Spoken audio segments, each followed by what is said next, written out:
Hello friends, I am Dr. Ravindra Pal, teacher educator.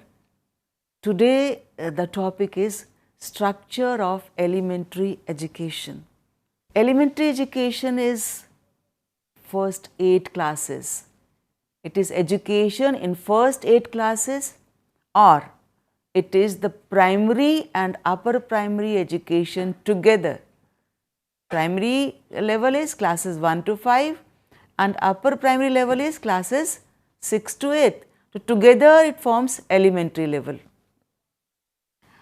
Overall structure of education in India is 10 plus 2 plus 3, and we are following this system, this structure of education since 1975-76. Prior to that, we had 5 years of primary education and then middle education 6th, 7th, 8th and 9th, 10th, 11th as higher secondary. This was changed as per suggestions of Kothari Commission in 1964-65. So, now we have 10 plus 2 plus 3 system, where 10 is 5 years of primary, 3 years of upper primary and then 9th and 10th secondary, plus 2 is 11th and 12th. This is the structure. Now, here we have included pre-primary also, that is prior to 6 years of age the child goes to pre-primary classes. It is nursery or LKG and then UKG or KG.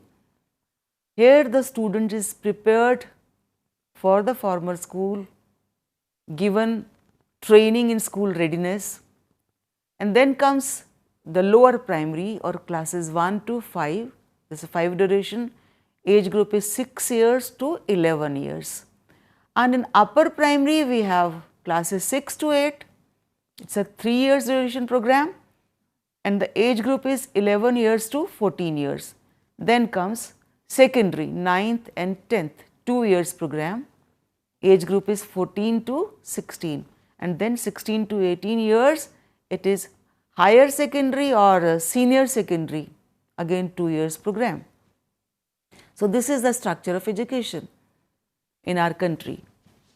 Now, since independence we are trying to achieve what we have mentioned in our constitutional provision, that is free and compulsory education to each and every child of our country up to the age of 14. And this constitution has been amended several times. The 86th Amendment Act 2002, in which Article 21A is there, it states that we should provide free and compulsory education to all children in the age group 6 to 14 years as a fundamental right in such a manner as the state may by law determine. Means every child of age 6 to 14 years is entitled for free and compulsory education in a neighborhood school till completion of elementary education. Here compulsory education does not mean, it is not compulsion to the parent, it is compulsion to the government, to the state government, whatever government it is. It is the obligation of the appropriate government to provide free elementary education on compulsory basis and ensure that their admission is compulsory in the school, attendance is compulsory. The school should motivate the child so that they attend the school, and complete elementary education by every child in the 6 to 14 age group. So, compulsion is on the state government, on the appropriate government, not on the parents. And free means that no child shall be liable to pay any kind of fee or charges or expenses which may prevent him or her from pursuing and completing elementary education. Even if a child has to spend money for conveyance, for transportation to the school, that money is again an obligation of the school, of the government, not parents. That should not be a deterrent for the child to attend the school. That's why many state governments, at many places, they have provided free bicycles to the children so that they are able to reach the schools. So either the school should be in the neighborhood so that the children are able to walk up to the school, and if they are not able to provide school in the neighborhood, then they should make some provision like providing free bus service, providing free bicycles or whatever. The parent should not bear any expenses for the education of the child. So this is the meaning of free over here. Pre-primary education. Unfortunately, there is no mention of pre-primary education in the Constitution. It doesn't say anything about the children below the age of 6 years. It says 6 years to the age of 14. So, many people think that it is not compulsory. Yes, there is no compulsion. It includes nursery, lower kindergarten and upper kindergarten. And the age group that comes in this category is 3 to 5 years. And the enrollment as per the data of 2012 is just 58%. The curriculum is not defined and it should not be defined. But this education is very important. It is the first step towards entering the world of knowledge as well as a healthy and purposeful life. It helps the children become more independent and confident, as well as it promotes all-round development of the child. Children who have been to primary schools tend to learn more rapidly through an organized curriculum, learning aids, and by interacting with other children. They learn how to sit in a formal environment. They learn how to interact with the peer group. They learn how to manage their things. The main purpose of pre-primary education is to prepare children physically, emotionally, socially and mentally for formal schooling and to prevent poor performance and early dropout.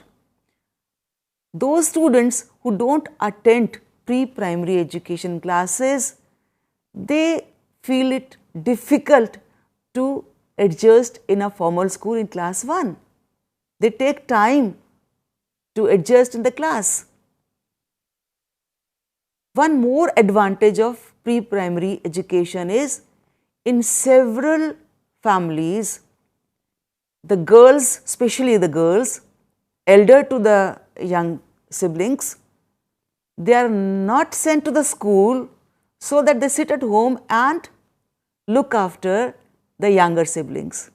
So, if we send them to pre-primary education classes, then the elder girls of the families, they find time to attend schools. Curriculum at pre-primary is, as I said earlier, there is no formal curriculum. It's the natural desire of the children to learn and make sense of the world around them is nourished here. Learning is as per child's interests and priorities. There is no compulsion. And children are allowed to explore, experiment and freely express themselves. The focus is not on 3 hours. Though we are preparing the students for the formal system, but we are not forcing this formal education in pre-primary classes. Then the next step is lower primary education, that is classes 1 to 5. The age group over here is 6 years to 11 years, and enrollment at present is 100%. The purpose is development of basic skills of literacy and numeracy, study the environment in terms of physical and social phenomena, participation in activities which would develop productive skills, creative expression and habits of healthy living. The children of the age group of 6 to 11 years study in classes 1 to 5 in most of the states, but some of the states this level, primary level is only for classes 1 to 4. Fifth is taken up to upper primary classes. The lower primary school curriculum is general education, which covers basic subjects such as languages, reading, writing, and then arithmetic, EVS. In EVS, science, social studies, health education, they are included. And apart from these, they study art education, they study work experience, they study other things like games and all. They participate in games and all. The language of instruction at the lower primary level is mother tongue. If it's a Hindi speaking area, then it is Hindi language. If it's a Telugu speaking area, then it's Telugu. Tamil speaking area, the Tamil. Punjabi speaking area, Punjabi. So, the mother tongue is basically the language of instruction, and this has been mentioned in NCF 2005. It gives detailed guidelines of curriculum and teaching methods to be followed in primary school. Then the next level comes upper primary education. Upper primary education is classes 6th, 7th and 8th. We have very limited upper primary schools in our country, very limited middle schools.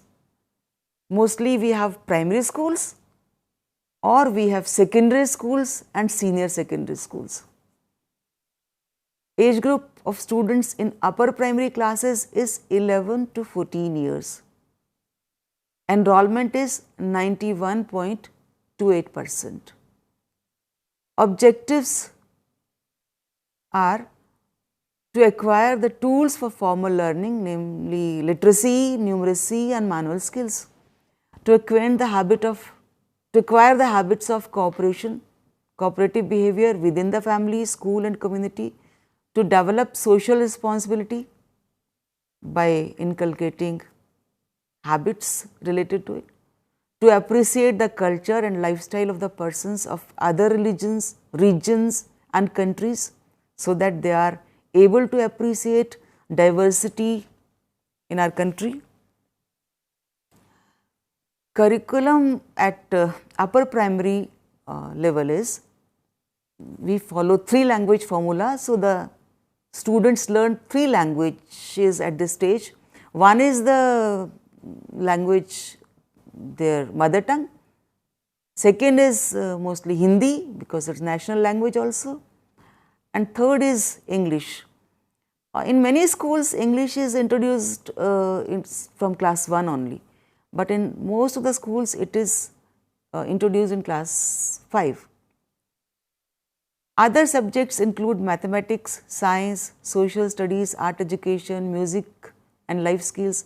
Again, the detailed guidelines are given in NCF 2005. Now, this is the basic structure for elementary education. Our constitution says that we have to provide education to all students up to the age of 14. That's good. But how these 3 classes, 6th, 7th, 8th are being treated at schools, that needs to be looked into. As I told you before, that most of the schools are either primary or secondary and senior secondary, we have very few schools which are middle schools.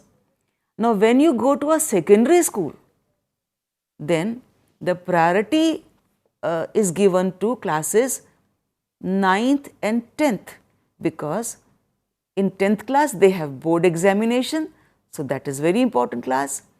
9th is going to 10th class for board examination, again this is very important. 8th class gets some importance, but most ignored is class 6th. Now, students of classes 6th, 7th, 8th, class 6th is the time when a child enters adolescence. So, these 3 years are adolescent age, crucial age, where students need guidance, they need answers to many of their questions, but then these classes are neglected. So, we need to do something to have more of middle schools where these 3 classes also get importance. They get importance for the teachers, and they have a good curriculum, and that is transacted well. So, this is the structure of education in our country. We talk about structure of education in other countries also, and we appreciate the education in Finland and other such countries, and then compare our country. Structurally there is no problem, but then we need to have schools which are elementary schools, not primary schools, so that we give good attention to elementary classes. So, in this